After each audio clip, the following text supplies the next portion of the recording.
37 looks like. Okay, so is Barbara over there in Kona? Can she hear me? Yes, I can hear you, Tom. Okay. Can you go through a roll call, please? Sure. Willie Joe? Oh, he's Willie absent. Joe? Ike? Here. Tony? Here. Paul?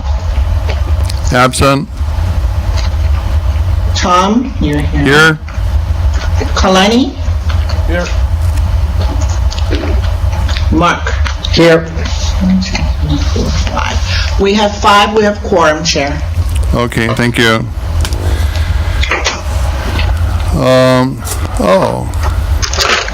Okay, we have Maureen Martin here with us this evening, and she's going to talk to us for a bit. I'll introduce her. Also,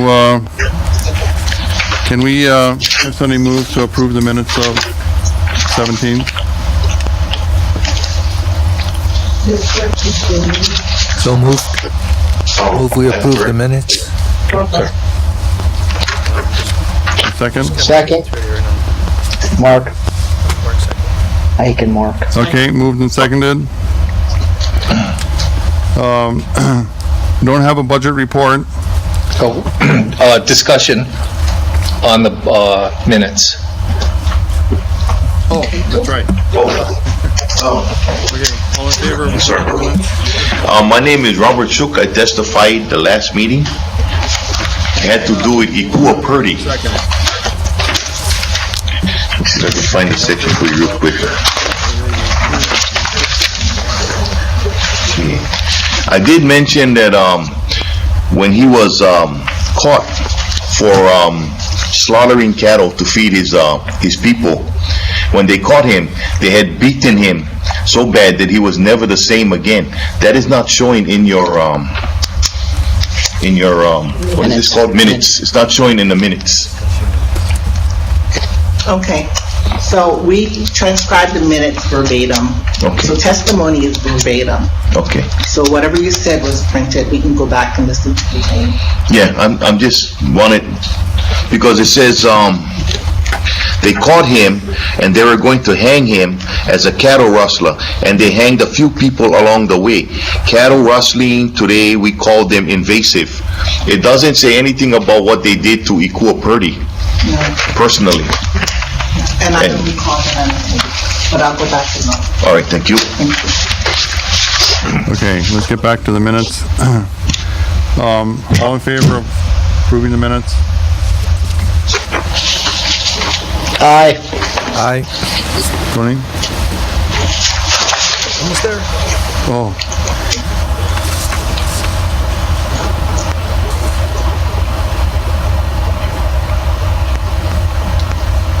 Aye. Tony? Aye, and myself also aye, so motion is carried. Okay, don't have a budget report for this evening, the same as, and so any public testimony, so gentleman wants to, you have a few comments?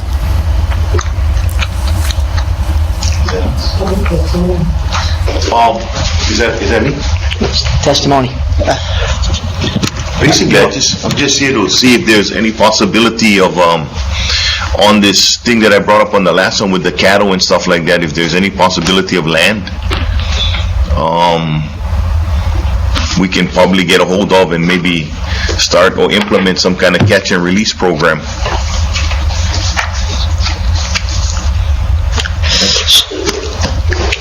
So Robert, you know, I read the whole proposal, Robert, yeah? Go ahead. So I from front to back, I read it, and I think it's a great idea, right?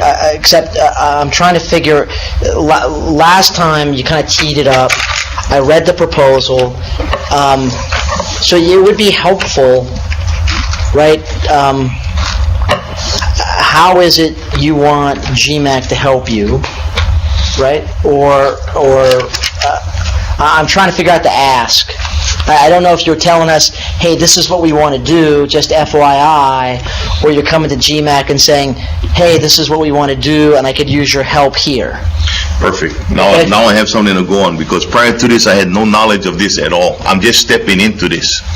I'd like GMAC to step in and help with possible land, if they have any or whatnot, or an area that we could possibly lease land. As the Amoku group, we have no money, we have nothing, but we're willing to put it up, whatever it takes to make this thing happen.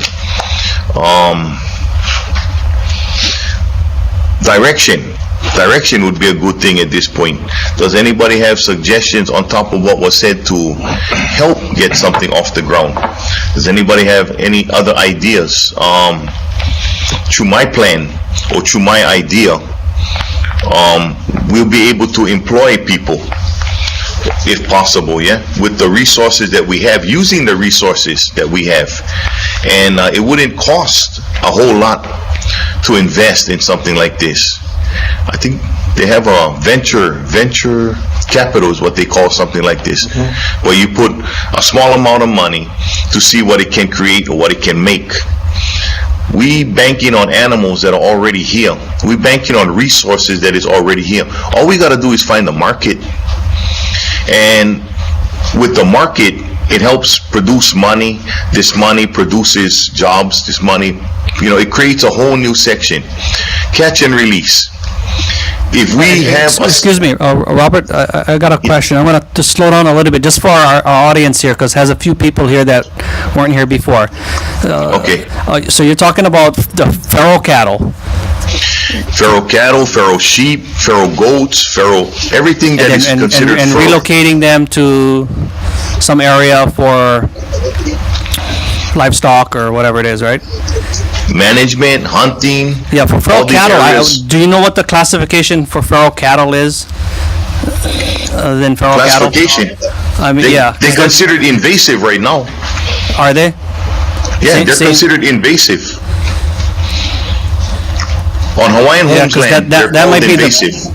That might be the problem, because if it's deemed evasive, then it might be difficult to relocate them without special permits and so forth. I mean, that's stuff we can try to find out, but I know when we relocated animals from Mauna Kea, and we had everybody working with us at that time, Fish and Wildlife Service, DLNR, National Park, and some hunting groups, and even in the end, that we fell into problems, even with all those agencies helping us.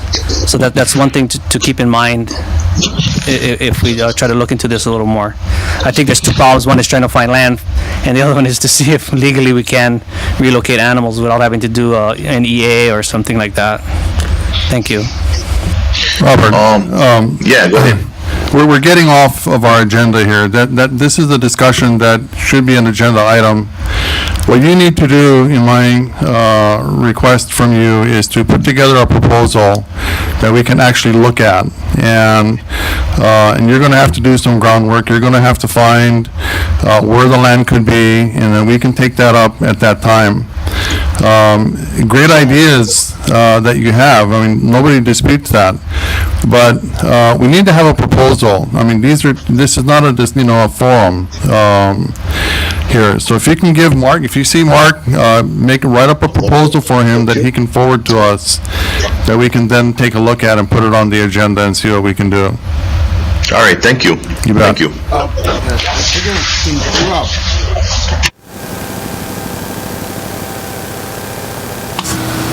This is Kalania from Kau. Yeah, because down cattle fall under Anglitse, split hoof, so yeah, but I can kind of help you out on this one too. If you can ask one of them for my number, give me a call after. We can kind of work together with this. Okay, thank you. Anybody else have any testimony on any of our agenda items?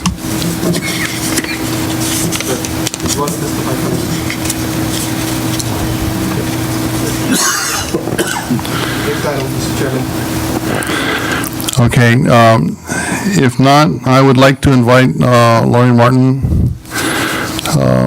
up here to talk to us for a bit.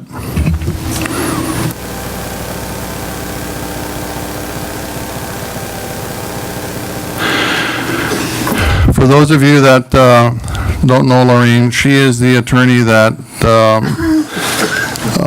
helped us with that lawsuit that the state brought against the county of Hawaii for aerial eradication on our ordinance that we have against any aerial shooting. And she did an excellent job, and we're very proud to have her here this evening. I know there are several people here that have questions for you. I know Tony had some questions for you that, to the extent that you can answer them, in the purview of our situation. There's a new bill out right now that you and I had talked about that possibly we can discuss potentially. So, Tony, you had some questions for her? Yeah, hi, Lauren. Hi, Thank you. how are you? Yeah, just one, I had a request from someone else that asked me if, and I don't know if it's the proper term, but I guess there's supposed to be a court filing at the end that the plaintiff and the defendant's supposed to submit.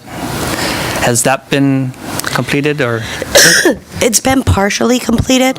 The order has been signed by Judge Hara, but the judgment still needs to be signed. It's been submitted to him, so we're just waiting for that. After the judgment is entered, then the appeal can occur. Oh, okay.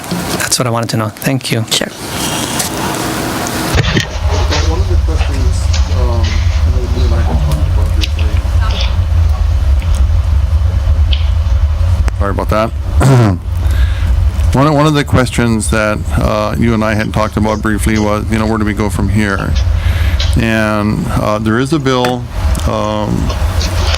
right now that's out, 799, House Bill 799, I think it is. I got it. That does just exactly that. It's asking the legislature to approve aerial eradication. And I think you said that should that happen, then our ordinance becomes sort of null. Is that correct? In all probability, if the state does exempt the state from aerial, the 26310, then yes, the ordinance would probably be preempted. As to the state.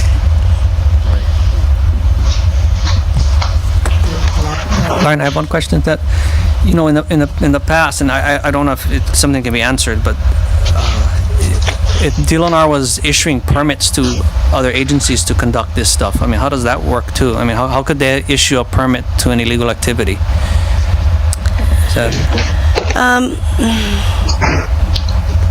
It's interesting because I guess I really do need to be a little bit careful because there is this possibility of the appeal and it could come back. But Judge Howard didn't rule that it was necessarily an illegal activity. So, of course, that's the county's position. If it is an illegal activity and the state cannot authorize that, then the permits would not be valid. They would be illegal. Well, the state, this bill, if it passes, reads, notwithstanding any other law to the contrary, state employees and independent contractors retained by the state may, while in flight, in, across, or above the state, intentionally kill or attempt to kill any wildlife in the furtherance of official state duties. So that sort of, that solves that question that he just asked, right? If that law passes. Yeah.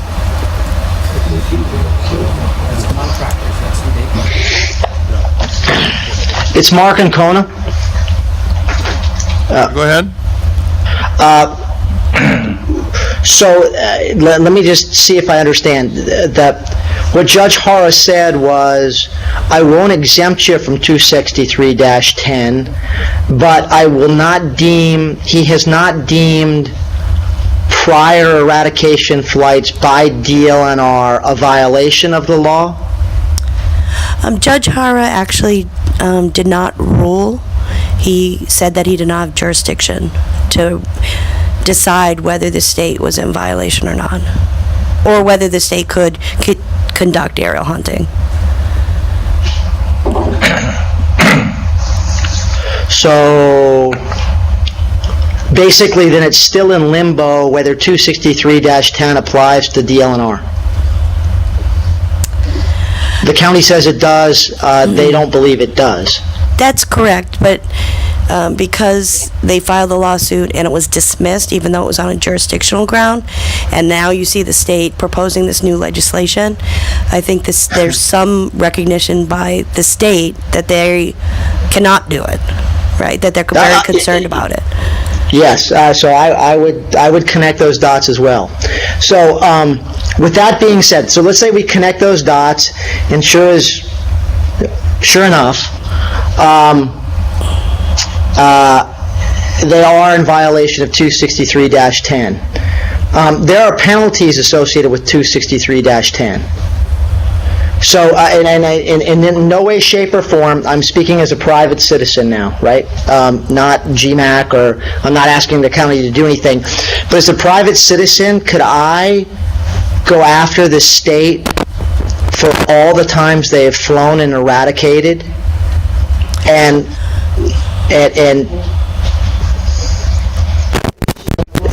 for the violation of that law and the penalty associated with it? Only the prosecutor can enforce criminal laws. I doubt you could bring a civil action. My understanding is the last time the state conducted aerial hunting was in 2009. I would expect any statute of limitations for civil and criminal actions would have run by now. Got it. Okay. Tom, this is Bobby Command. Who's introducing 799? Representative Ito. Thank you.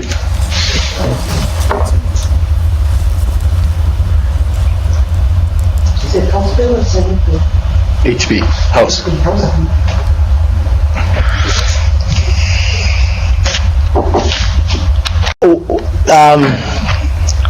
This is Mark and Kona again. Your prediction on next steps, Lorraine, in terms of what this DLNR is likely to do?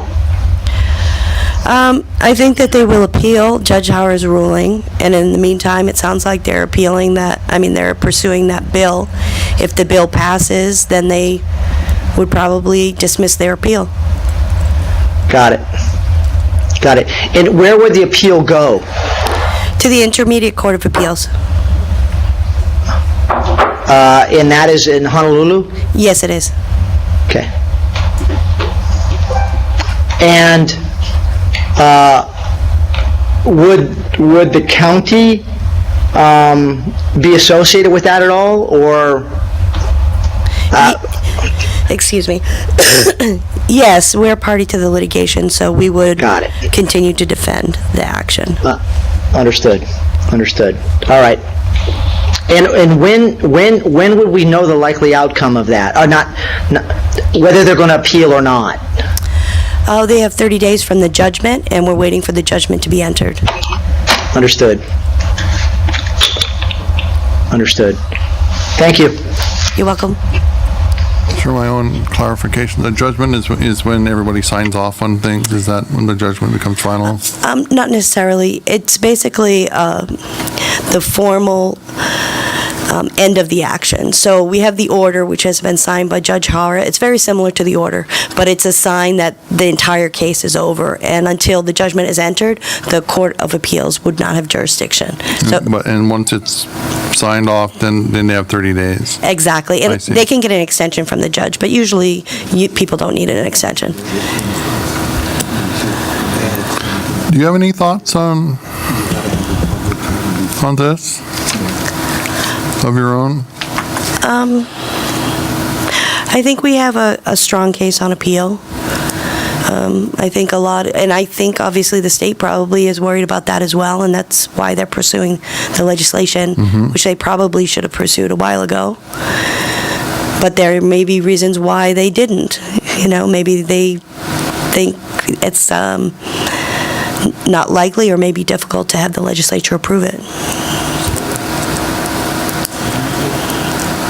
Do you have any more? Connie, you have any?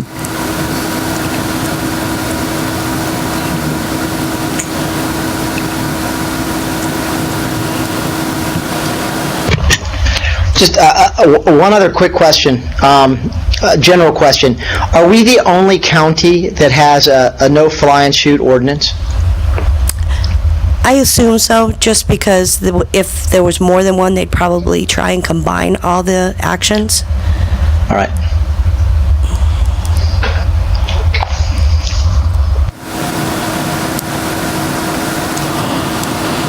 Anything? No?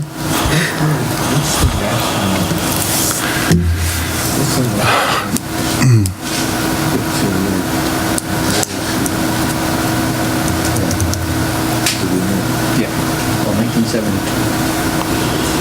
Federal. Yes. Ike asked what the federal policy was, and I believe it's in 1972 that the feds allowed arrow eradication. And Yeah. So they're relatively recent as to...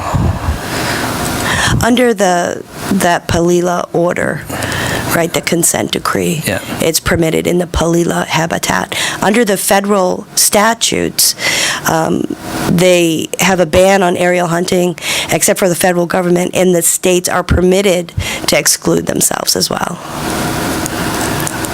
think that was in 1972. I'm not sure.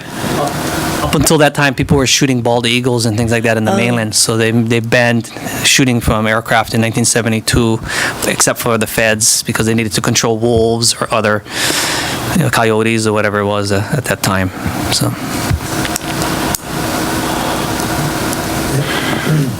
Okay, So, just a moment. So let me understand this.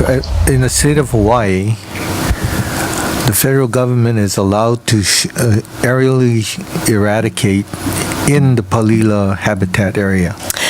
The federal government can aerial eradicate wherever it wants. I see. And does it have the authority to do that in Hawaii? Yes, yeah.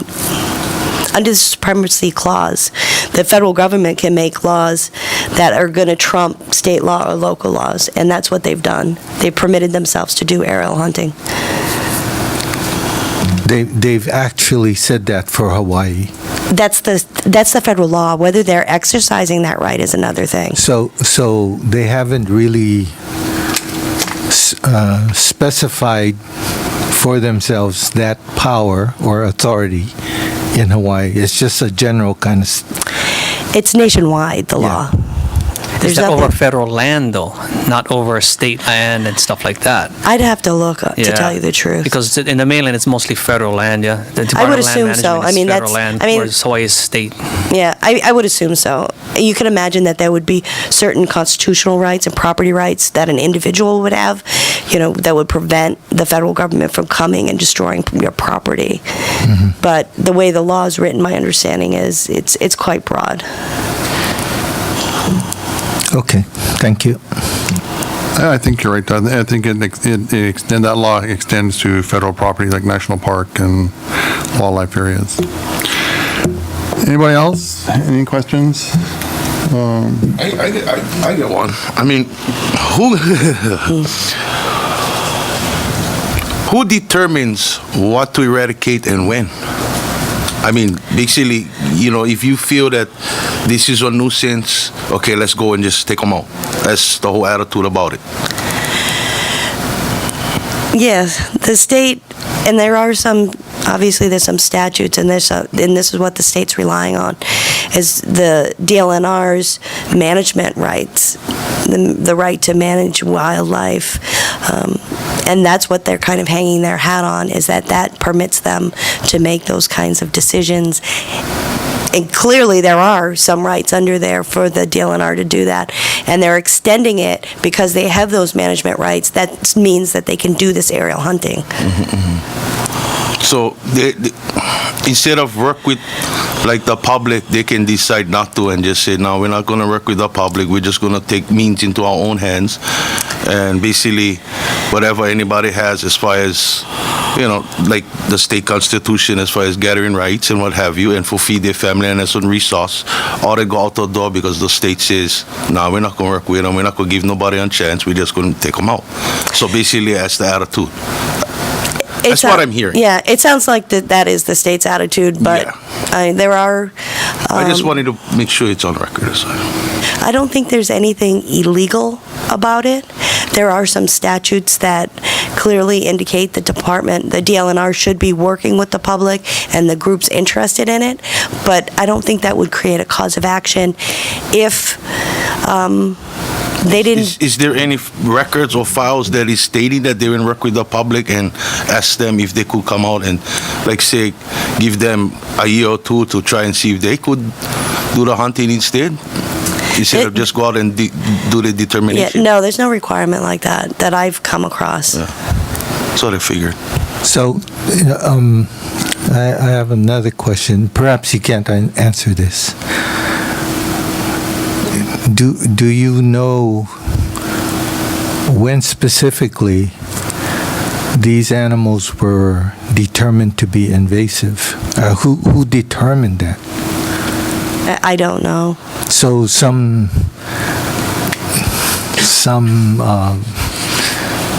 bureaucrat in the DLNR could just say, "Oh, we should just call these guys invasive," and it becomes invasive. Honestly, I don't know, but at some level, these are functions that you do expect the government to do, right? You do expect the government to determine when certain animals become a nuisance or when they need, what management activities should occur, right? So it's not that unusual. I think the frustration is a large part of the community feels excluded and not listened to, that their input is not being heard.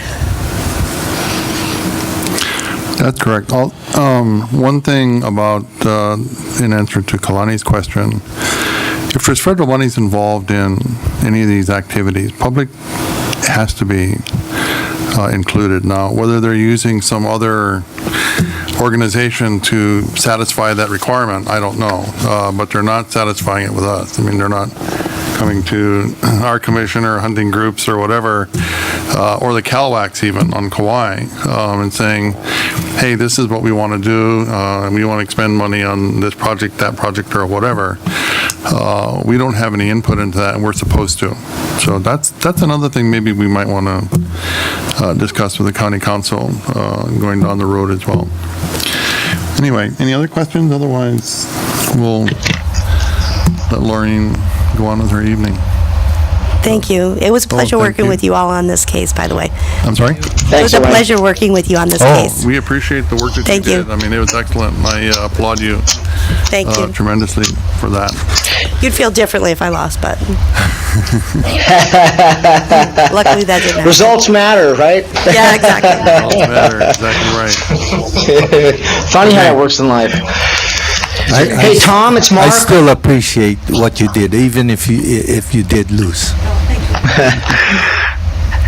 Yes, sir. Hey, Tom, it's Mark.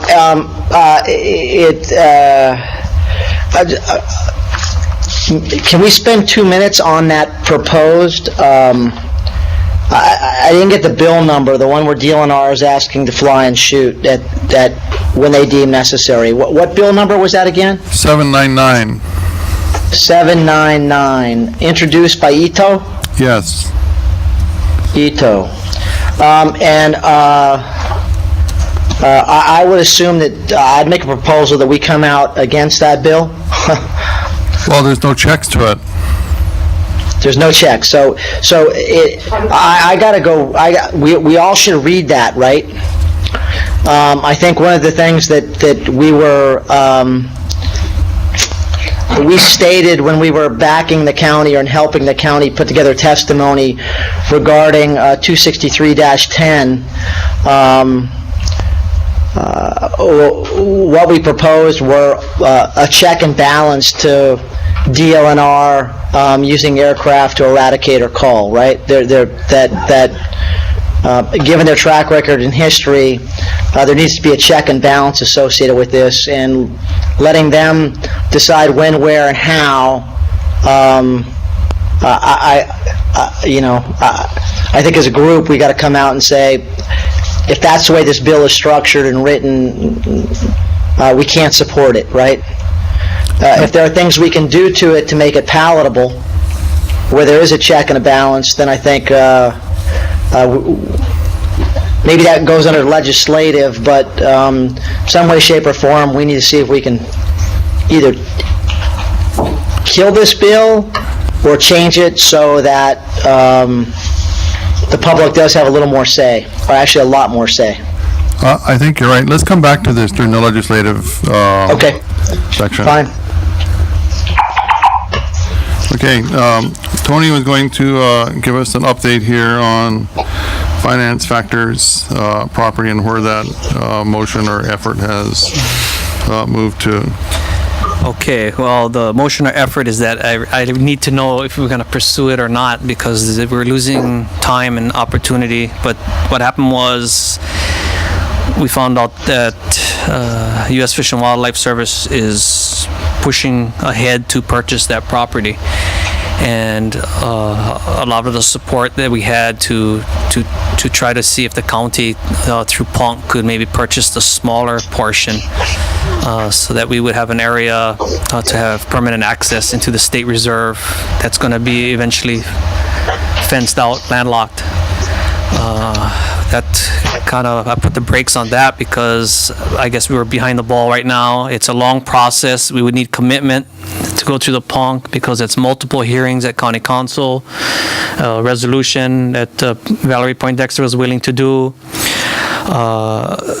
We would require a lot of our time to be coming down here for 3 separate hearings, and that's something I cannot do alone, and that's something that we need to discuss with the commission here to see if it's worth pursuing. Willie Joe and I was working on that for quite a few months, and I think Willie Joe has lost confidence in it, being as soon as he found out Fish and Wildlife Service has got interest in it, because that'll connect Hakalau National Wildlife Refuge. It's right above it, so this will connect it all the way down to Pepeque if they get that parcel. And we don't care about, there's 2 parcels. There's a larger 12,000, and then there's a smaller 1,700 acre parcel. We were interested in possibly through the PONC, which is preservation also for that area, but at least it would be under the county's jurisdiction, and we could at least have easements or accesses through that land to get to other state land behind in there. At first I thought that'd be a good way for everybody to get a piece of it, and there's a large community in Pepeque through Onamea that has hunted in that area for generations, and in fact we've seen their maps from 90 years ago, and it's quite impressive, and it's quite sad to see our history just being blocked off, fenced off. So I had a lot of passion for it, but I need to know if that's something worth pursuing, and we're running out of time right now, so I don't know. I'll let you guys think about it. Well, if we have a viable opportunity, then we should.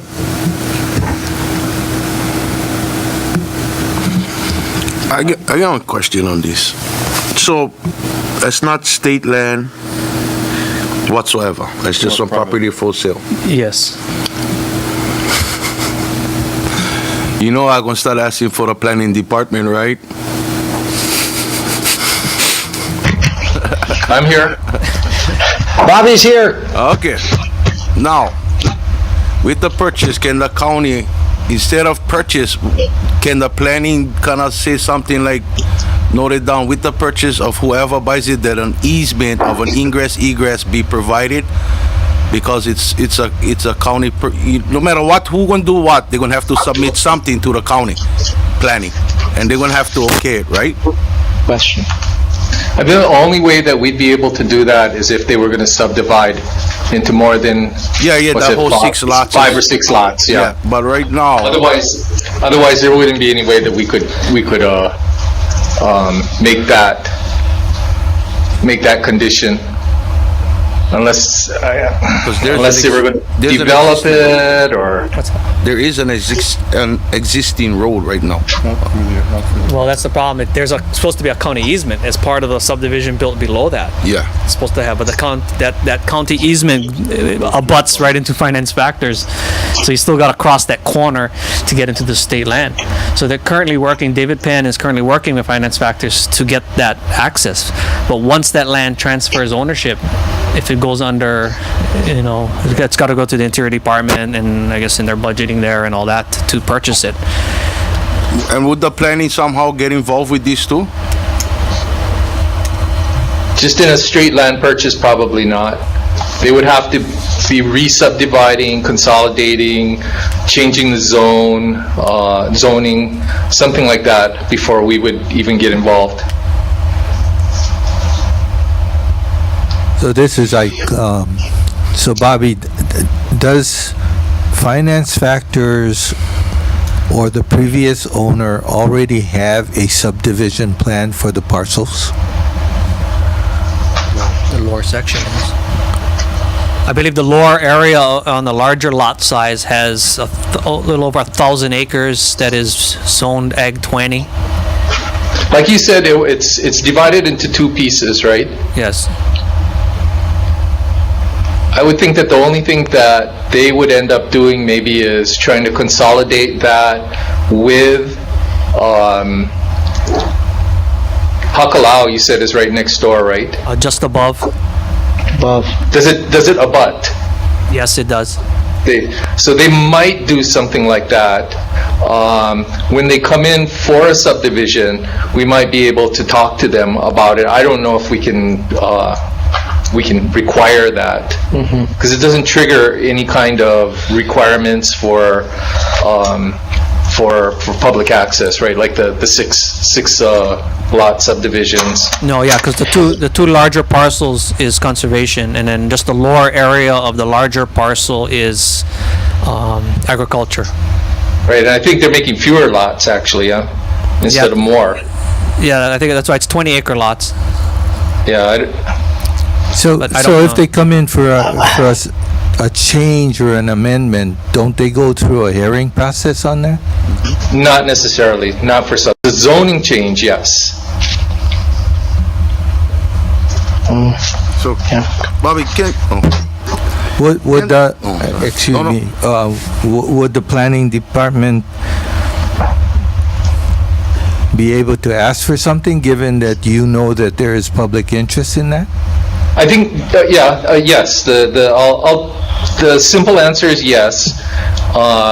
We can probably flag it and make sure that when it does come up, we can talk to them and see if there's some way that we can cut a deal with them. I don't, like I said, I don't think that there's any hammer that we have to make them do it, though. But, yeah, we could definitely enter into some sort of conversation with them. So what would be helpful from GMAC in that case? Well, actually, GMAC. Let me know when it's sold. GMAC could ask the state to, if the feds take it, to provide access to the state property. That's what we could do. But that's, I think, all that we can do if the feds take it. Now the state property, what is it? It's a forest reserve. There's two properties, a 13 and a 5,000 acre state reserve property up in there. They're forest reserves or Yes. Or Yeah. okay, not watershed or well, it's all watershed actually. Call it what you may. Basically is the same thing. Yeah, again, we can definitely ask. We can make the ask. So, help me out. We have actually been in contact with Finance Factors, right? Yes. Tom, did you?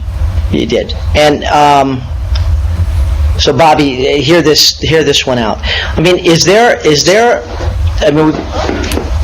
a way that we could buy 1 acre of that property and Bobby could expedite the subdivision and buy it from them? That's up to them. I understand that, but Finance Factors is a local business, right? Goodwill. I mean, selling 1 acre is not in any way, shape, or form going to diminish the 15 or 1,500 or 2,000 or however big this place is, right? It's not going to diminish the value of that, right?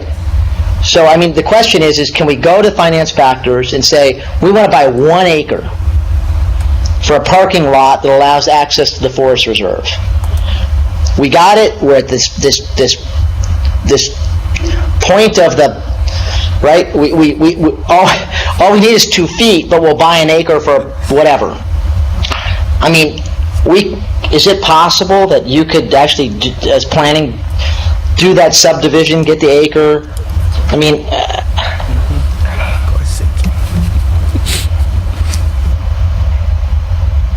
What's the zoning on the property? Ag 20, you said? No, those two larger properties are conservation, I believe. The lower end is ag, but I think that's farther towards the Hilo side of the property. This Right. access is towards the Hamakua boundary. Yeah, we probably have to change the zoning in order to buy just 1 acre. well, I mean, hell, we're buying, I'm just trying to be creative, right? I mean, is there a way to contact finance factors and legally, Bobby, legally through planning, buy 1 acre, abut it up against the easement that we've got, and that gives us free reign into the forest reserve? And shit, they probably sell an acre to us for nothing. We could pass the hat and get a collection on that acre, right? I bet it's probably not worth $5,000. Right.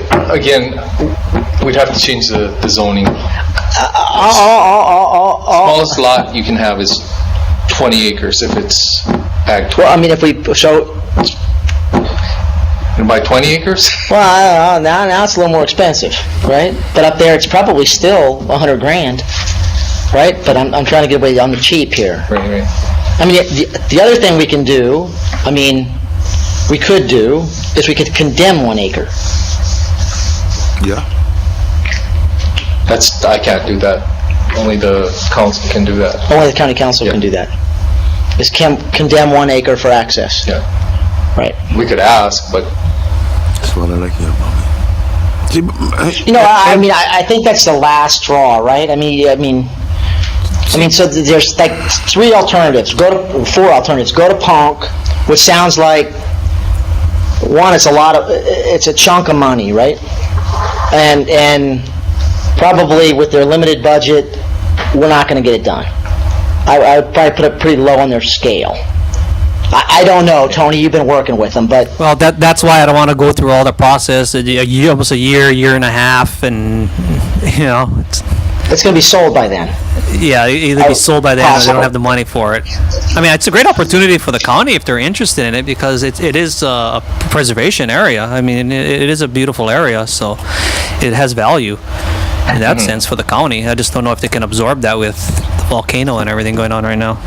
if I were sitting in the Ponks as a member of that commission, and I knew that Fish and Wildlife was interested in it, and I wanted that for preservation, I would probably say, go ahead, Fish and Wildlife, why don't you go ahead and get it, right? Right. We're getting the same thing from them as we would for us, except we're not spending our money, we're spending their money.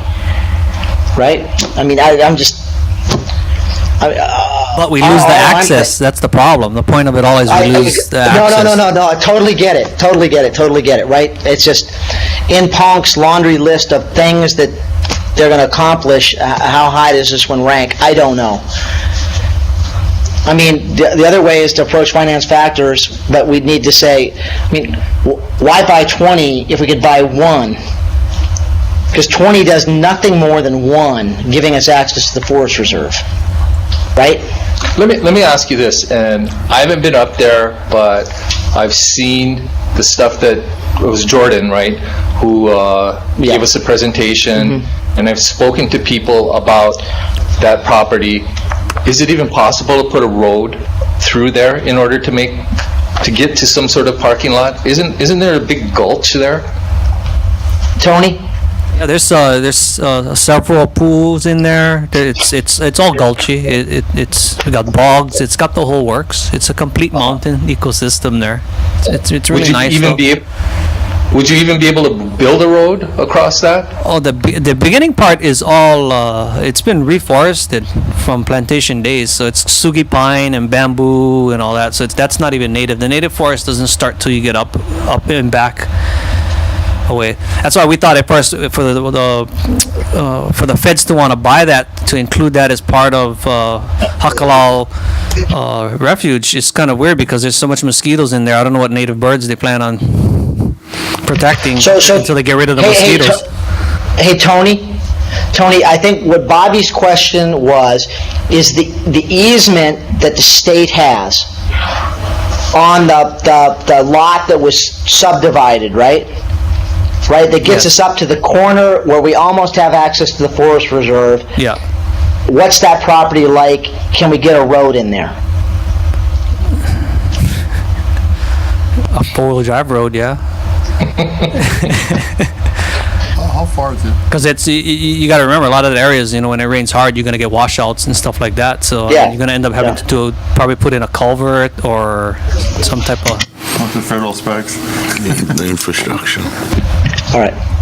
But hey, on another note, the Lapoihoi, what was that, Hawaiian tropical forest science, whatever, on in Lapoihoi, they're getting an exemption from doing an EA, and they're putting in 4 bridges. So, I mean, if they can do stuff like that, I don't see why Junction Public can't. Well, Mark, also,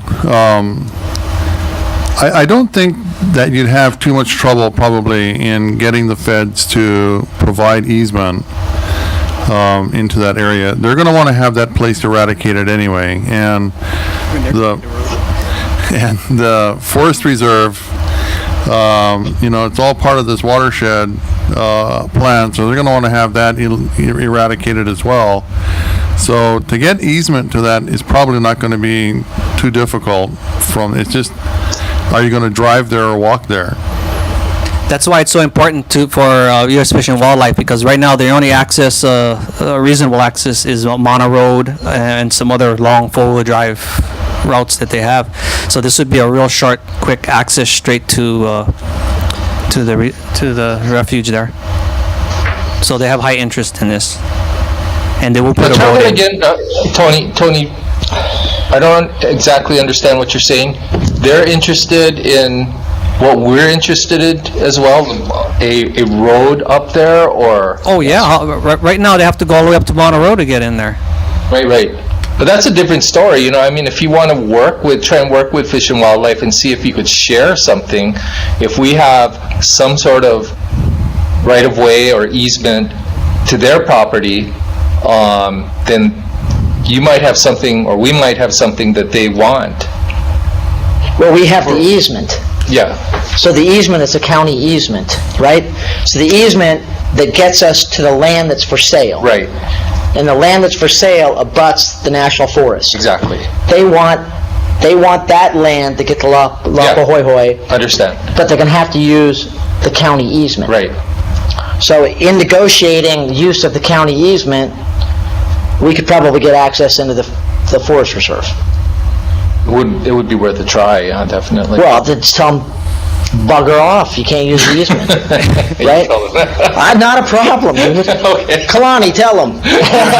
No, see, and that's why I'm trying to see what can planning do for us. I mean, can you say something like that? I mean, can you word it in your guys' words that, hey, you guys want to use our county roads? Well, we provide access, so how can we work hand in hand on this? Yeah, I think that's a real good way of trying to do this. If there's if we have something that they want, I'm sure they definitely want to negotiate with us. Yeah, I mean, can we have that in writing so Tony only go through all these litigations and craziness and just say, okay, planning has something implemented in plans, and this is what's on the table. You guys gonna buy that properly with the intent that you guys gonna have to use our road. So, with that said, how can we work out on compromise? That will come out of planning, right? Come on, Bobby. Yeah, you know it's right. You know it's right. We can work something out. And it saves Tony the time of going crazy and taking Tylenols.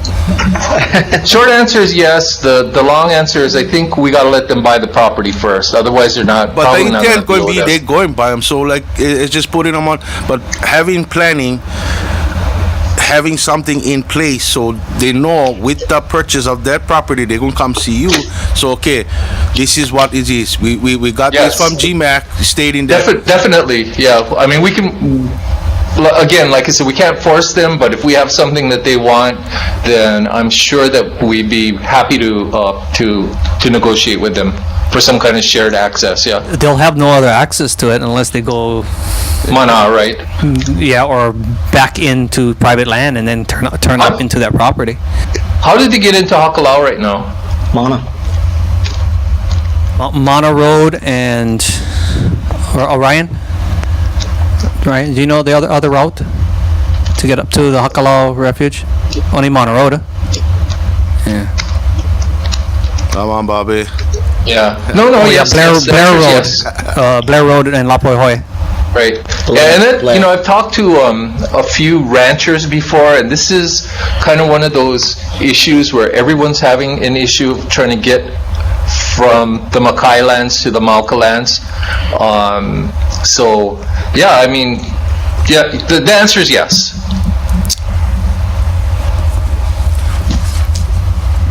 So are we making a decision here? So we're going to say we're not going to pursue Punk, and we're going to wait for U.S. Fish and Wildlife to buy this place because they're probably the only bidder. Well, And then when we do that, we put their head in the vice and we get what we want. Are they the bidder, or is it going to be the Nature Conservancy buying it and then? I don't know.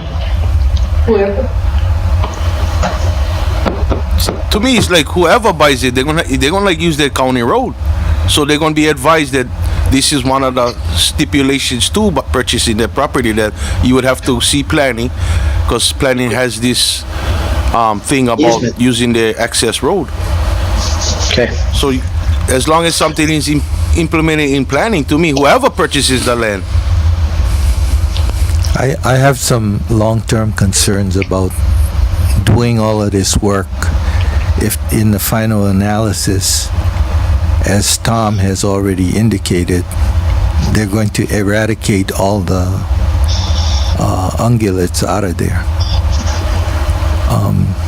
So my concern is, why spend the time pursuing this if the ultimate purpose is to eradicate a food resource that we use? Now, I can see So, I can see the other uses, like the recreational uses and the saving of the endangered species, et cetera, et cetera, et cetera. But you know, why would I want to help the feds to do what they want to do? I mean, I'm not. You know, this is sort of a question I have. And if you can answer that, then maybe I'll change my mind.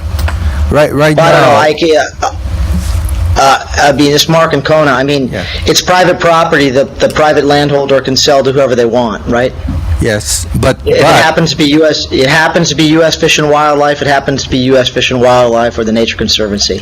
I understand think that. But Mark, Yeah, the county has an access up to maybe 50 feet from the boundary to the forest reserve.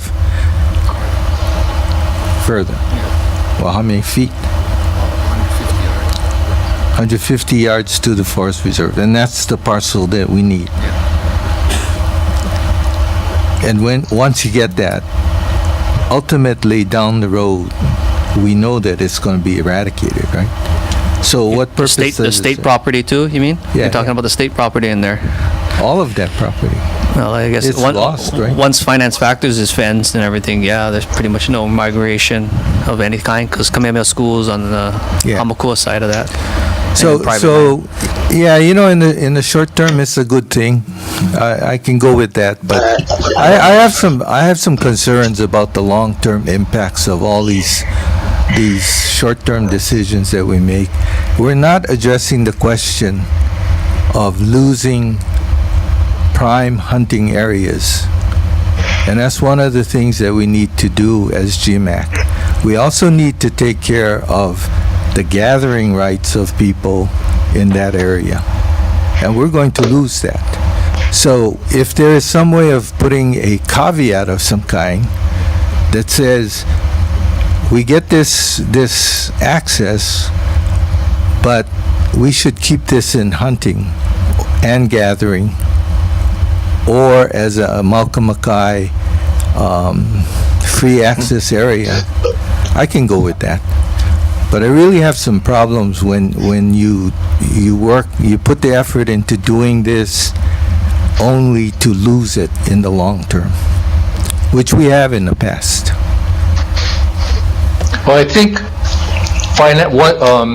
Fish and Wildlife, once they purchase that property, they're going to fence it.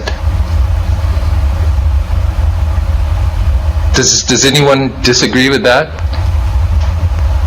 No. Instead of pursuing this right here, why don't we move into what the commission is planning on doing with our agenda? Because there are a couple of areas in our agenda of this, and maybe this would be a more appropriate time to move forward here a little bit. I'd like to resolve this now because I don't want to bring this issue up again. I mean, I really need to know what we're going to do. No, Tom, would be a good idea. You're talking about the finance factor thing. Yes. It's money. Where do we get $17 or $15 million before the feds too, if they in fact are No, really I mean, looking for it? lamenting what Kalani was saying, that And yeah, Bobby just said, yeah. There's a I mean, county- planning could implement something in writing. Well, whoever purchases that property, that they're going to use that county easement, or they're going to see the county planning it's a for paved some kind road of right up to zoning. there, right from Pepe So Kio. we're going to use the county's leverage to say, hey, this is what's on the table. Well, that easement's not paved, Yeah, but it's paved right up to there. right, to the easement.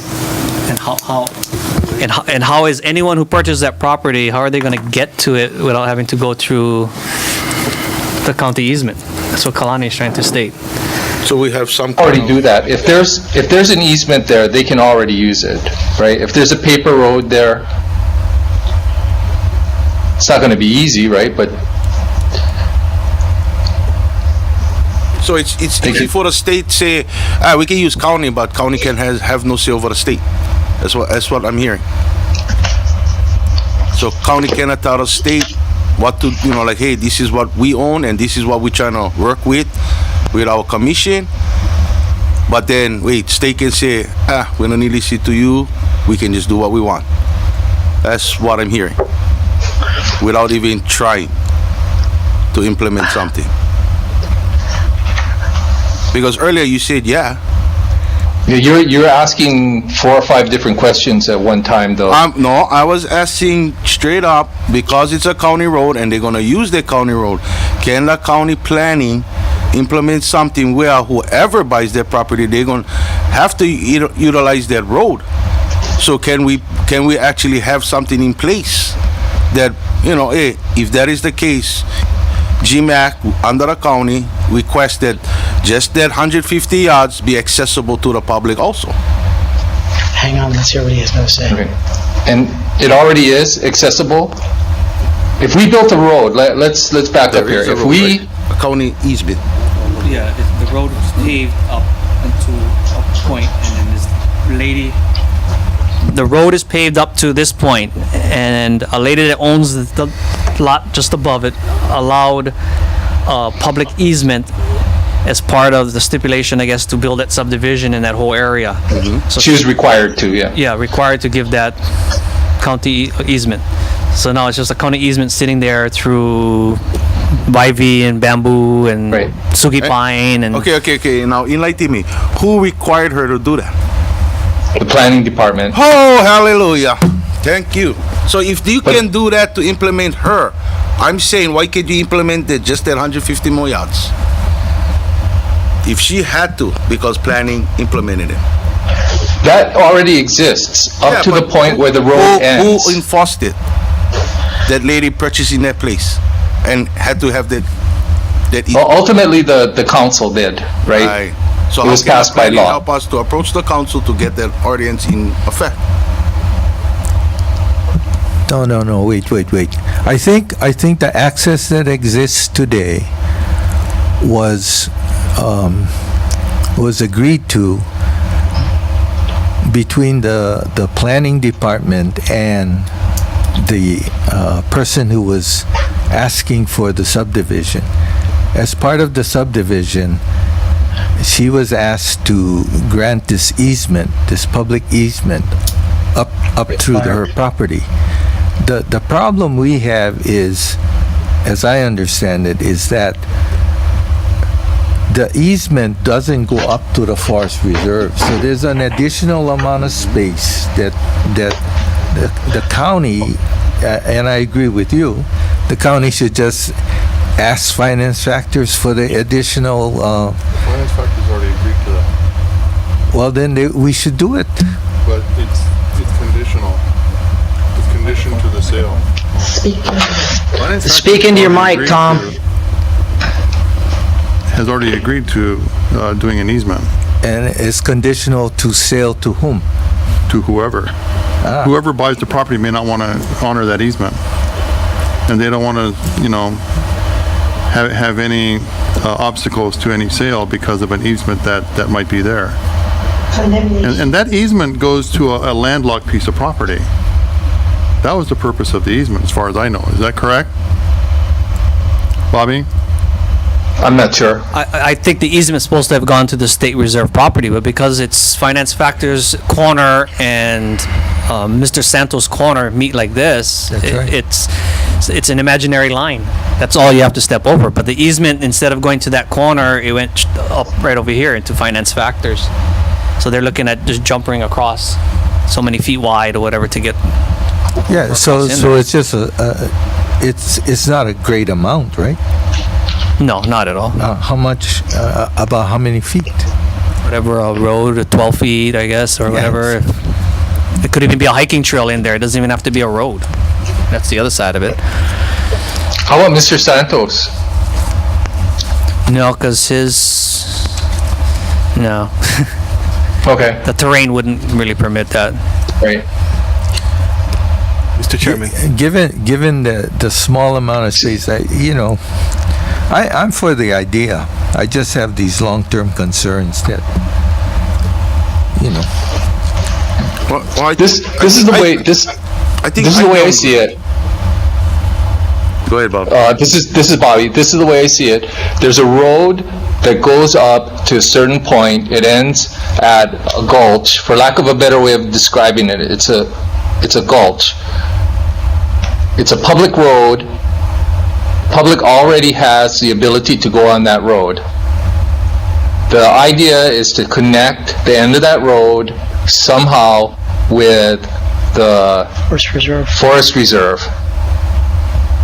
That's where I see as an opportunity to negotiate, talk to Fish and Wildlife and say, hey, if you want an easy access up to that property, work with us, build a trail, whatever the case may be. I think that's what Jordan was talking about, right? Because from everything that I understand about it, we're not going to be able to build a road through there. Or it'll be very, very difficult anyway to build a road of any kind of county standard, right? So it'd be a walking trail to get to the forest reserve. That's where I would see as some sort of opportunity where we could ask for, a 5-foot square of their property right in the corner of Fish and Wildlife in return for trying to get that trail done so that they're able to get up to their property as well, right? Right. While using the county access road. So can planning implement something The like road, that? it's already there though. The road is already there. A bunch of it's not. Some of it's. Bobby, I think the question is this road already open to the public? So the public also includes the federal government. Okay. That being said, I think you already have Mr. Kaman already said he's willing to do a letter to whoever the new owners is, and I assume also to finance factors, telling them about the desires of GMAC as well as if you can get a resolution or something by the county also. But I think what Commissioner or Board Member Sylvester wants to know is should he still pursue the Ponk Avenue? And from what I hear, everybody is saying no, but nobody's actually coming out and saying it. So I think that's what Mr. Sylvester is looking for. Thank you. Well, Thank you. I understand that, but what I'm hearing is money, and what I'm hearing is a lot of time. So I'm saying, how can the county, especially planning, help Tony cut that whole craziness in half.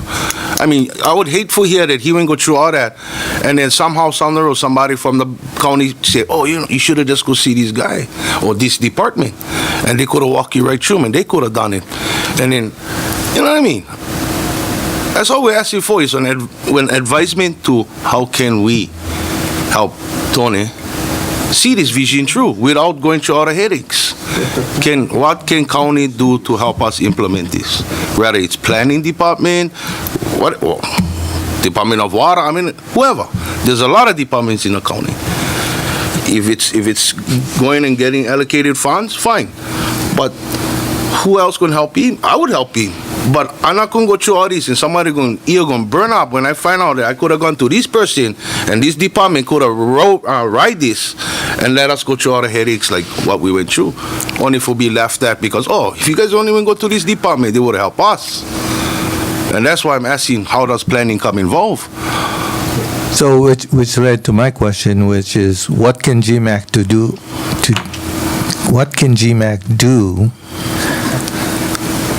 to get planning to do that? What do you need from us, Bobby?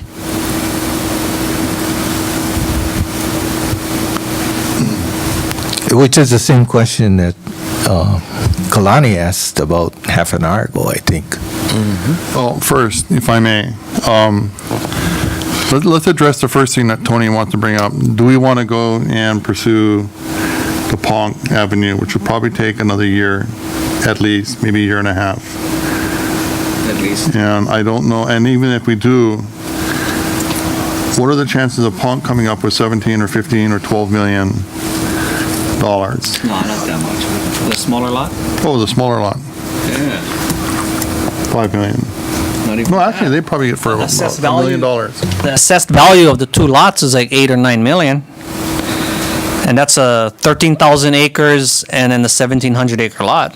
So I don't know, you got to do the math, I guess. Almost 1/10 of the total. You're looking at less than $1 million. 800,000 for 1,700 acres. Sorry, Bob. Mr. Chairman, let me put this into perspective. I think Ponk's been around for something on the order of 6 to 8 years, something like that. In that whole time, they've spent somewhere on the order of $20 to $25 million.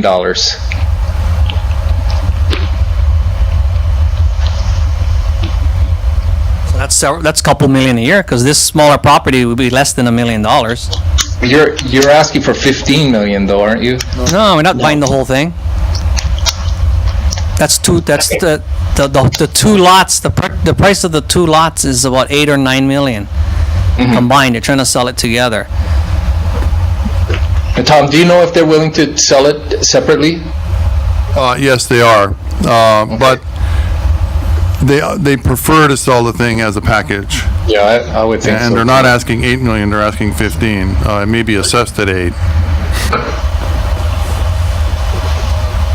That's all the feds can pay for it, is the assessed value. So that puts the feds in a situation puts finance factors in a situation that they're not going to get more than the assessed value of the property. So even if they're asking 15 million and it's only assessed at 8 or 9, that's all U.S. Fish and Wildlife can pay for it. So what makes up the rest? Right. The bank's only interested in paying off the loan though, right? Whatever else is extra goes back to whoever got foreclosed upon. I don't know, so Tony, you're most familiar with the Ponk process. Is it worth pursuing, in your estimation? It would be if there's more people involved in the process. I can't do it. Not with the legislative session upon us right now. Councilwoman Valerie Poindexter already had drafted up a resolution for the county council to expedite the process. I got a letter from Mayor Kanoy saying that he supports, that efforts at that project up there. So there were some things that are going in the works, but I started looking at, we need people to sit through the whole process if we're going to do it. Yeah. I'm working. I can't be taken off, and I'm going to the legislature as it is already. All this stuff's all happening at the same time. What else needs to be done? Understood, yeah. So that's why I'm saying it's whether the rest think it's a commitment to try and go for. I mean, you got to sit down with somebody from the PONC and see if they would maybe be interested also. Have them look at the area. I don't know. I mean, to me, there's great value there. I mean, PONC is purchasing a lot of coastal areas, but there's not too many inland wooded or forested areas. And like Bobby said, well, if it's protected, it's protected. Fish and Wildlife will do it for free, but the difference is we lose the culture and traditions of the area. If it's county, the county's not going to be fencing and eradicating that smaller portion. So people can still go in there and gather and do things. If the feds take it, you can't gather, you can't hunt, you have no access. So right now you're looking at this going, possible, right? Possible we could get PONC to spend the money. Well, first off, let me interject here for a minute. If we're going to pursue this through the PONC or whatever, let's see if PONC will entertain this, and let's write a proposal, because Finance Factors isn't going to do anything without a proposal from us. So if we want to do this, then let's get a proposal, let's get the backing from the council, let's get the backing from whoever we need for the PONC Commission to write a proposal to Finance Factors. Will they sell this 1,700 acres to us, and if they sell it to anybody else, that they'll give us first crack at this and give us a timeline to come up with the money? Yeah, okay, I got that. I'm with you. I'm just trying to figure out who on this committee is going to help Tony get this stuff done, right? Because he needs some help, right? Does it have to be somebody? So either we draft somebody from the outside, or two of us lend a hand to Tony, and we continue to push this thing through PONC and Finance Factors, and we stave off a decision about, trashing it or punting on it until, we get down 2 or 3 more steps in the road. We need to come up with a proposal for Finance Factors. That's what PONC would do, right? I mean, if we want PONC to purchase it, we have to go through the process of PONC, and they're the ones who are going to be purchasing it, not us. So why do we need to have a proposal for Finance Factors? Well, how long is it going to take PONC to make a decision on this? That's why we got to go through that whole process. It's a whole process that they have to go through. They've got to go through the hearings for the resolution first to expedite it, and then all the PONC paperwork, and then that commission is going to have to meet and evaluate how they prioritize it on their list. I could be wrong, but I'm pretty sure that's how the process works. And then That's about right. yeah, and then and then the mayor makes the ultimate decision in the end if that's something that they want to purchase. Is that correct, Bobby? Basically, yes. No. Does the mayor have any authority to just buy a piece of property? No, On his the own? mayor can't spend money. All right. Well, I take that, but he can't make money available for something like that. The council would make the money available. So let's do this. Why don't Willie Joe is helping you, Tony? Yes, sir. Is Willie Joe is helping you, or no? Well, he was, but he got turned off after Fish and Wildlife stepped in. So that's why I said I lost the support that way. Okay. So What you mean? it's you and Willie Joe. And if you're game to continue on and direct and educate me, I'll give you a hand. I mean, I think the thing to do here is to either fast fail this thing or move forward. Right? Okay, I got a question. I know he's not here to answer, but it's kind of like his district too, right? That's correct. That's his So, district. What was his intentions? Why? I mean, it was my district, buddy. Let's do this, Yeah, I know, but I guess he figures the writing's on the wall that Fish and Wildlife has been looking into that place for several years. Plus they got And- screwed from the feds. And the law program for it. Yeah. Yeah. So that's why, okay. And that's what I'm saying. I mean, if we're gonna do this, we gotta do this, everybody. I mean, like, planning gotta get involved. What do you get to say about this? Thank you, Mr. DeCoito. Tony's estimation about a year and a half is actually probably correct. What happens is in the PONC process, the submission is made by whoever. They put together the packet, it goes before the PONC Commission. The PONC Commission then will evaluate it, put it on a priority list, then it goes to council, and then you go through the whole purchasing, stuff like that. So you're looking at a while.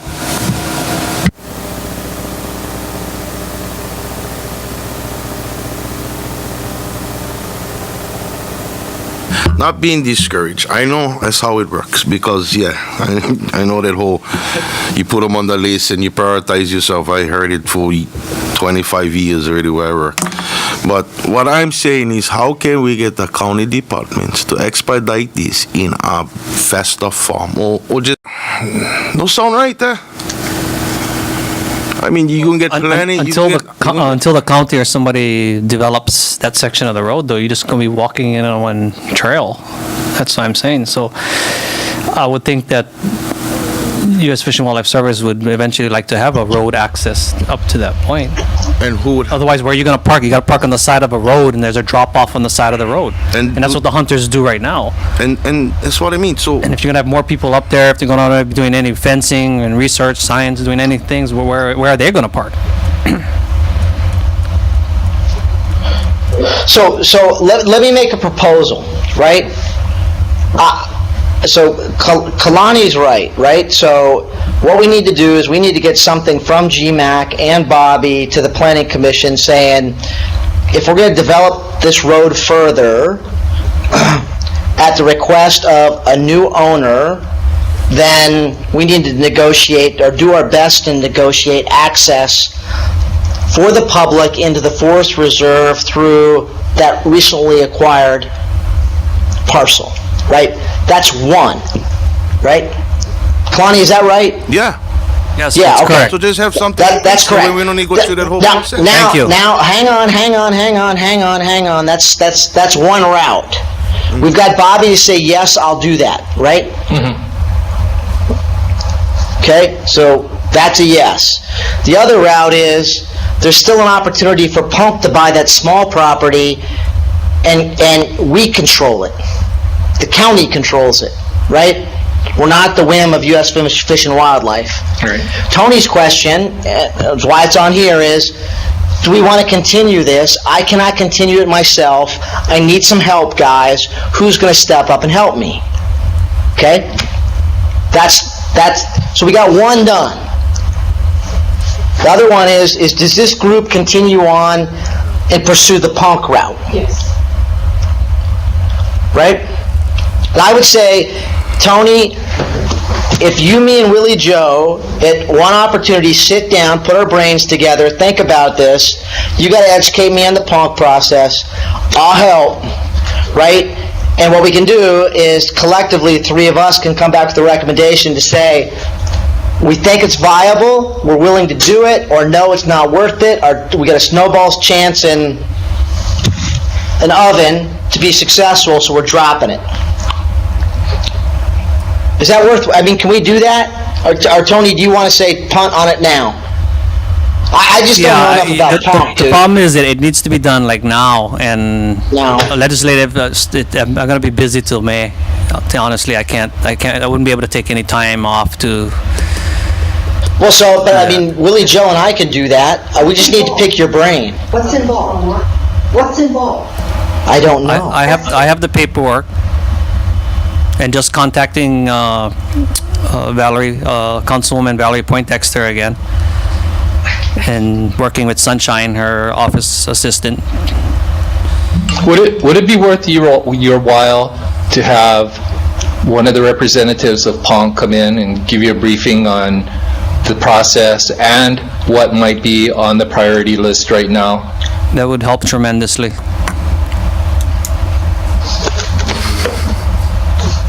Is You Valerie want to on? do that for next meeting? No, it's going to delay it. Is Valerie on PONC?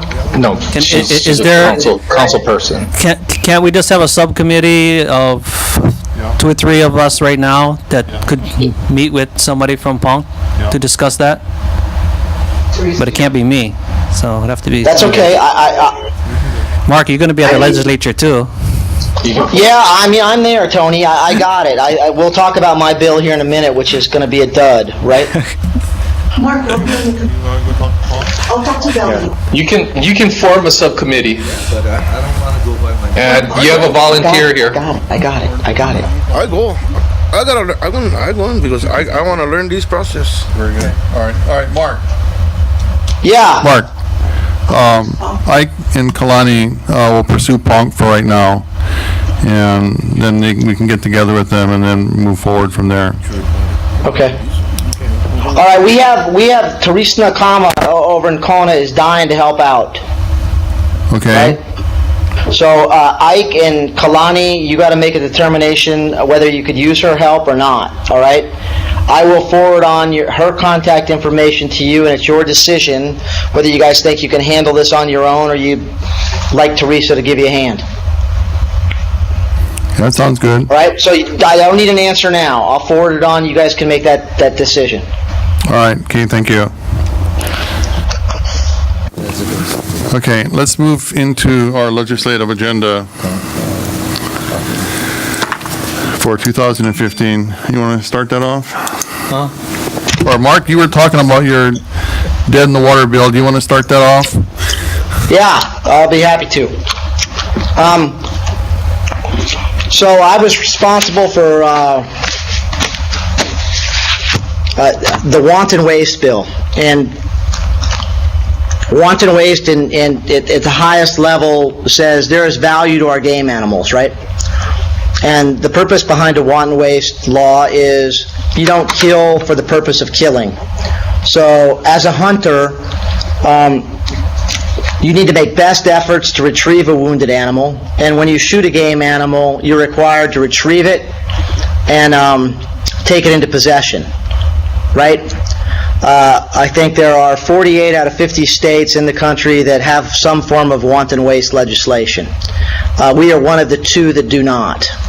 You know, you listened to Robert here earlier, and if you read his proposal and his testimony last time, it's kind of like, you know, these things were near and dear to everybody's heart, these introduced game animals, and today they're invasive and we kill them right and left and let them rot in the field. And the purpose of the proposed wanton waste legislation was to make that a misdemeanor offense, right? Whereby if in fact someone was caught shooting a sheep, shooting a pig, shooting a goat, and leaving it, abandoning it, not retrieving it, there would be a misdemeanor penalty associated with that, right?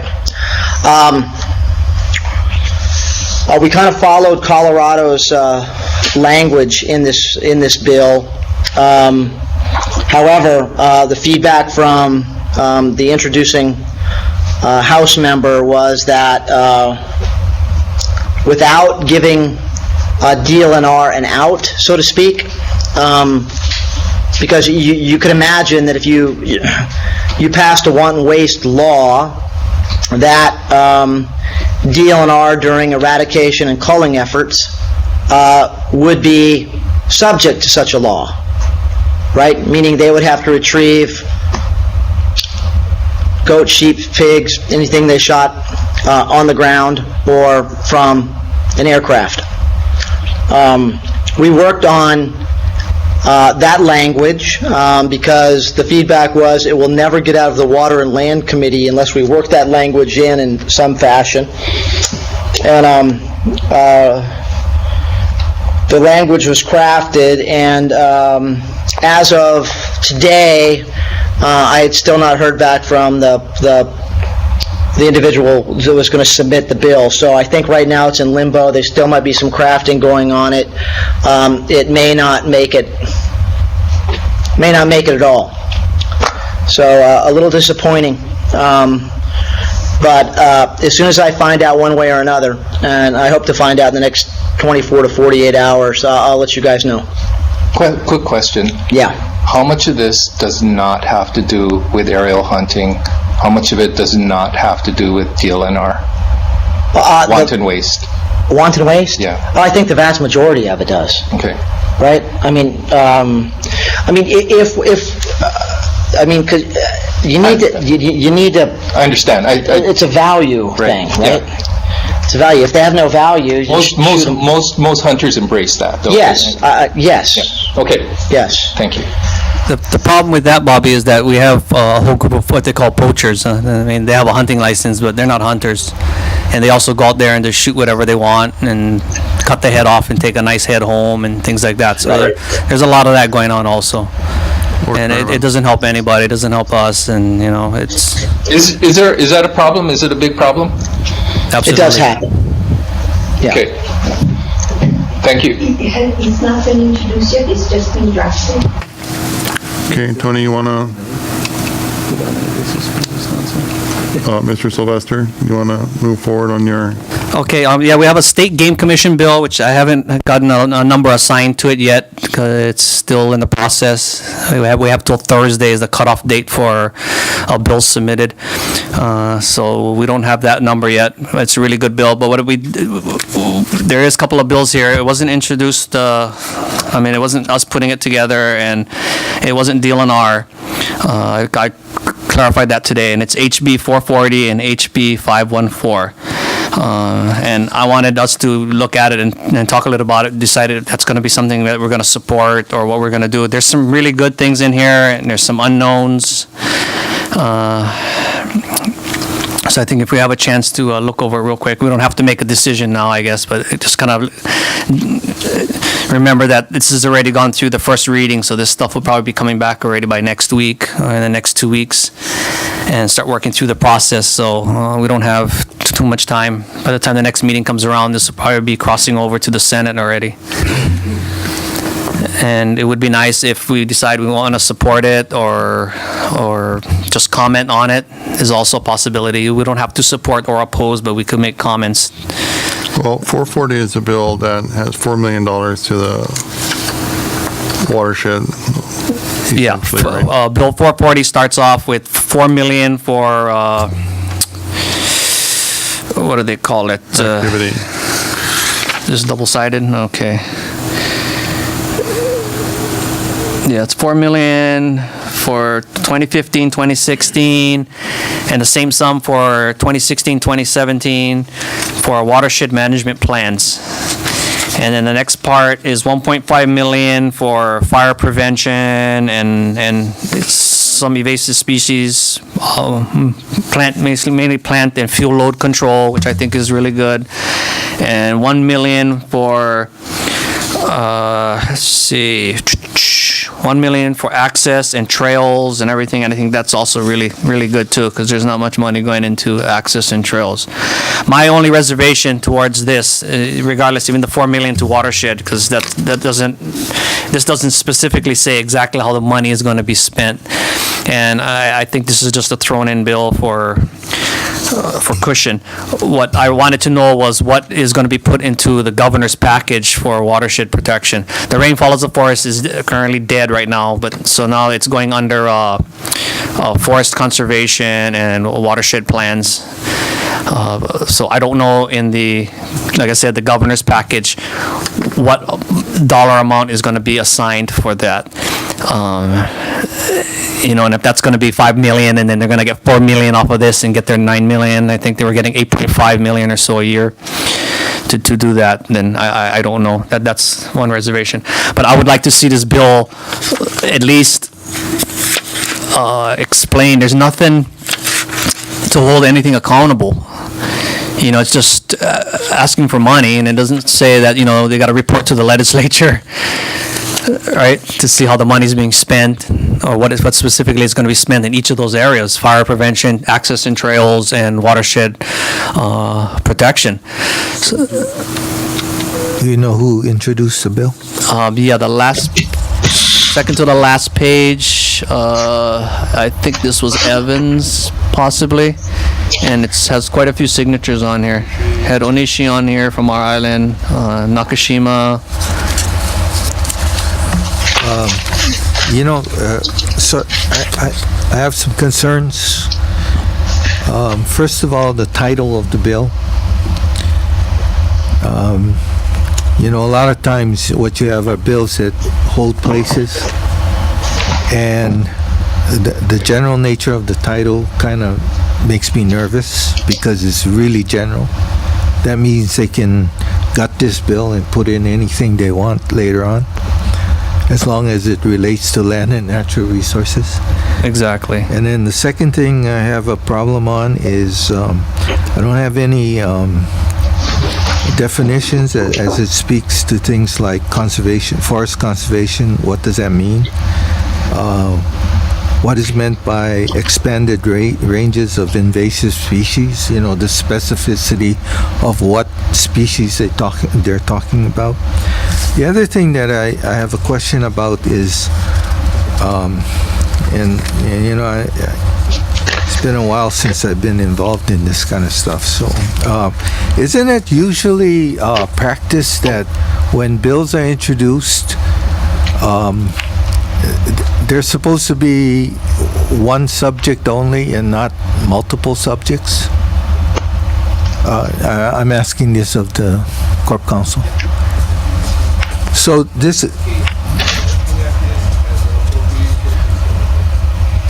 Yeah. All the purposes is all for providing read the section 1. First and next provide funding for forest conservation, so it made it really challenging. Right. And this, what you're saying is exactly that once the bill has a title, it has to relate to the title. But the same token too, they can gut it. Yeah. And what you started out with, you can say that. Yeah. That's right. You have to mark. So, you have to find out what the reallys are, in my estimation. Okay. So I have some real concerns about this. It could I- be any one of I these think- ones. I think you hit the nail on the head. One of the things that stands out on this is, where is the money coming from? What's the source of the money? And I think that's a very important question. Let me just fill you in on one of the statements that was made during the opening of the legislature, that in the Senate anyway, Donna Mercado Kim was thinking about, she mentioned taking the county's share of the transient accommodations taxes for something very similar to this. And if that's the source of the money, then, it'd be a very good idea to find out if that is a source of the money, because it's a very important part of the county's budget. I think it pays for something like 15 or 16% of our budget every year. So I guess we should try to find out if there's an SP, a companion on the Senate side. Yeah, so far I didn't see it listed under the bill, but it could pop up soon. So, And if they're going to take the transient tax, I'm against this. yeah, Tony, I read it. You know my thoughts, right? This is, you can't, no idea what they're going to spend money on, right? And I think it's a huge slush fund. So, I think our best bet is to actually communicate with one of the people who signed this, right? Yeah, I'm working on it. Yeah, well, you can hand those out too, Tony. You can give one to me, give one to somebody else, say, go track this down, what the hell is it? Okay. Right, but okay. I'll do that. Okay. The whole thing is that's why I really wanted to know what in the governor's budget is for watershed protection, because that money's going to be there. And I just had a feeling that this was just thrown out there to have a few things to sound good for us, to support and make us feel good, and knowing that this is not going to go anywhere. And then, like, we were offered stuff, and we were part of the process, and, the whole thing. But this is just a flasher. It's not where your hook is. The hook Well, is you know what, Tony? I would say this is, I can't even get excited about this other than access, right? If this is supposed to be a bone to us, it's not much of a bone. I'm sure that's the way they're going to try to make it seem, though. Yeah, well, I mean, there's a lot of signatures on this page, man. Yep. So, okay. So I think the point is that you have to watch this bill. Because it is going to move. It is. Termites. Yep. And so, we have to find out when the specificity happens and what it's all about. And then 514 is, I really need someone to better decipher this one, but it seems to be that it's putting money into the Wildlife Revolving Fund, but I don't know. From what I got was that, I'll read you back the problem that DOFAR would support it, but the land division will likely not like the transfer from SDLF to Wildlife Revolving. So I don't know what SLDF is, but it's something we calls today, but they never got back to me yet. This is Ike, but my concern on this one is that there is a kind of tradition in the ledge that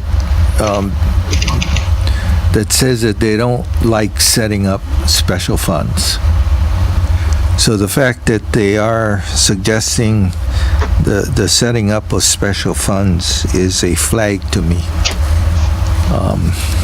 I'll go over this again, but you gotta also look for a SB on this one. Tony, I'd appreciate it if you let me know if you see a companion bill to 440 as well. Okay, will do. And where did you say SLBF or SLDF? Yeah, it's I had requested from the DOFAR administrator about what her input is on these two bills, because I wanted to know a little more about it. But all I could get was, I had a very poor phone connection, so I just got a text that says that DOFAR supports the bills. They didn't originate it, so someone else put it together, and that's why I thought maybe it's kind of like a feel-good bill to try to help the hunters and help DLNR and all that. I don't know who initiated it, but there's a note here that DOFAR supports, but it says the land division will likely not like to transfer from SLDF to Wildlife Revolving. I'm sorry. I don't know what SLDF is. Special Land and Development Fund. Oh, okay. Page 5, Tony, line yeah. 16. Okay, yeah, Right? Ike got it for me. Okay. So I said, and it's much needed and would help supplement wildlife programs greatly. Is that a cork? So, What are you guys drinking over there? So, I mean, Tony, if your understanding, and when I read the bill, I kind of came to the same conclusion. This was trying to beef up the Wildlife Revolving Fund. This is not a bad thing, right? If that's in fact what this is supposed to do. Right. At first glance, that's what I thought. I said maybe, hey, they're trying to figure out how to get some money in there so that we can fund a game commission or something. Right. But until I can talk to one of the sponsors or whatever about it and see what, I don't know. I have to learn more. All right. Special Land and Development Fund. Trying to look that up. Yeah. 172.19A.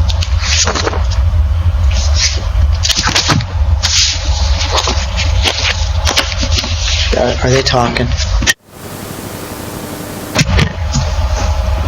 Hey, we in Kona lost your audio. Someone say something. I'm sorry, say that again? Oh, it looks like Ike's talking away and I can't hear a damn thing. That was his intent. Oh.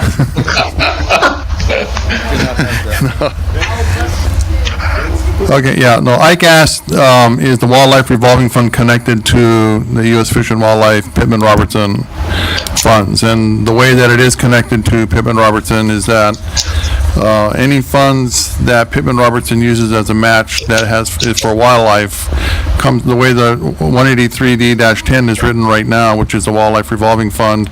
It first uses Wildlife Revolving Fund monies for those purposes. Yeah, and I wasn't trying to hide anything here, because I'm not a person who hides things, but I'm interested in finding out or clarifying the fact that I keep hearing this thing about us not being able to use the revolving fund, and I may be wrong, but we cannot use the revolving fund anytime it runs counter to some section in the environmental, the endangered species.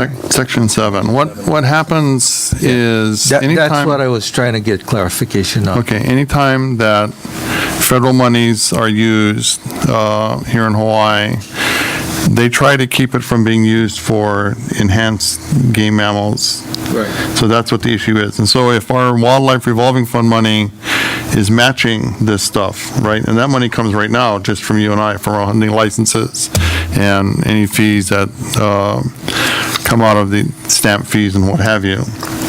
So that money right now is about a little over $100,000, and it's going to go up to about maybe $220,000, $230,000.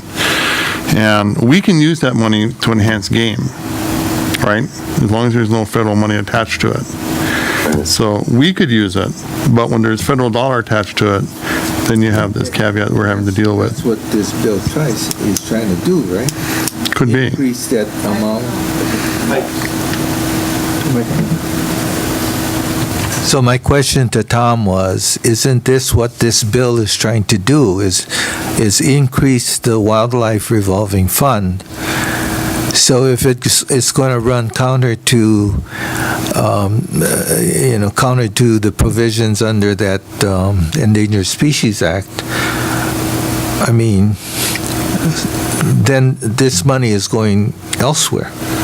It could go for game management. It could go for... It could. Right. But they need it to meet, there's a certain level of match that they have to do, and the Wildlife Revolving Fund is only a small portion of that. NARS contributes a lot of money to get the maximum match that we can from Pittman Robinson. So the money's come from all other sources too. But it could be a reason why if NARS is going to be, I don't know, getting less money, I don't know, more money. Well, if it's Pittman Robertson money, the one thing about Pittman Robertson is that, and the state is not doing this, one thing about Pittman Robertson is that when they utilize these funds from Pittman Robertson, the state has to communicate with hunters or with the public before this money can be expended. And that isn't happening right now, and it hasn't been happening. And when we asked Lisa about this in November or October, I forget, when we asked her, she said, well, that's what the commission is going to be all about. So we'll see. But the Wildlife Revolving Fund needs more money, so I'm all for money going in there. I'm just not for using it for match money with Pittman Robertson so much. You want to get into anything else? Or Yeah, that would be my reservation also. I'm sorry? That's my reservation about this. Oh, yeah. There's another bill, too. Well, actually, if you go online, any of you that are out here, I pulled up about 30 different hunting-related bills before I came here tonight. I didn't have a chance to look at all of them. Some of them not too bad. There's one bill out there which says that kids 10 years or older, if they go hunting and they have a hunting license, can carry a firearm. I think that's a great bill myself, or target shooting. So some of those bills are okay, but I'm going to get a list to all of you guys who want it, and you guys can look up these things yourself. There are two other bills, 799 we talked about earlier. That's the bill for aerial eradication. Then there's also Bill 519, which is an apprentice hunting license bill. And that bill allows any kid 10 years or older, or or any individual 10 years or older who hasn't had a Hawaii hunting license before, actually it should be who hasn't had a hunting license before, not just Hawaii probably, but who doesn't have Hawaii, who's a resident, hasn't had a Hawaii hunting license, can hunt up to 24 months with an adult, and who has a hunting license and gone through the hunting. And that's a bill that we've been trying to get going for a couple of years now. Now, an oddity that got attached to that, and I know how it got attached, but how it came about, the hunter education program, originally in this bill, the draft that came out, they said that they were going to have this bill, this mentorship program to supplant or replace hunter ed, and the kid could just go in and take his, or anybody could just go in and take the test and get his hunting license in hunter ed. Well, that's not going to work. So I mentioned to Cindy Evans, who did this, that, well, that might work to go in and sit down and take a test if they had an online course here. That kids could go through the course on and then sit for the exam. And by God, she put that in the bill. So there's a requirement in this bill now to have an online course available for hunters in the state of Hawaii. And I think that's a great thing. I mean, this is something that we've been clamoring for years. And the Hunter Ed program has just resisted every step of the way. They just didn't want to do it. So hopefully, who knows?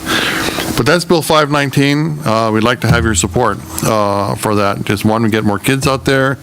People who haven't hunted, you want to introduce them to hunting. They don't have to spend 12 hours in a class learning, to see if before they can go hunting, to get a license before they can go. They can, have an apprenticeship program. And that's what we're trying to promote with this program here. So there's about 30 other bills out there, and I'll get them to you tonight, actually, because I copied them all, and I'll get them all to you. I got one more to talk about. It's HB 675, and it came up last year and was defeated only because of the fact that it's a watershed bill also, but it's to basically create not a department, but I think similar to that within DLNR to administer the watershed protection plan. So this would require a whole personnel division and all that. And currently, I don't know who is supposed to administer the watershed protection plan. NARS. Is it NARS? Yes. So I don't know why they're asking for a separate division in DLNR to administer the watershed plan. Don't they have a division, right? Yeah, you have a water commission, water resource management. Put it there. I guess they're just think tank. They need on the ground people to do that. My question was... Springer, do you have any input on that? Yeah. Yeah, my question was, don't they have a division of water resources or something already in the department, and why? But I think it's scientific staff and that stuff, right? It's not really people on the ground to administer the program, right?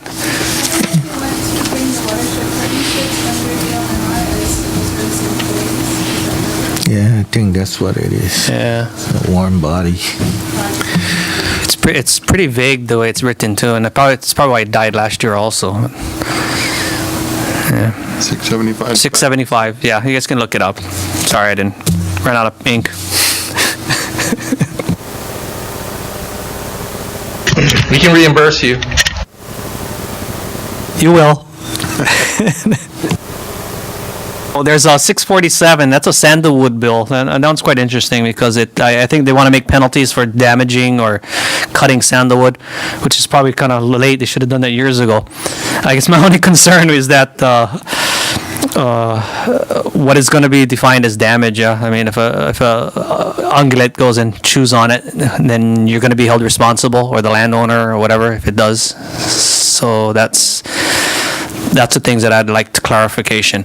I could see somebody going in there and cutting it down like they did up over in Kona there and rape that Greenville property out of millions and dollars of sandalwood.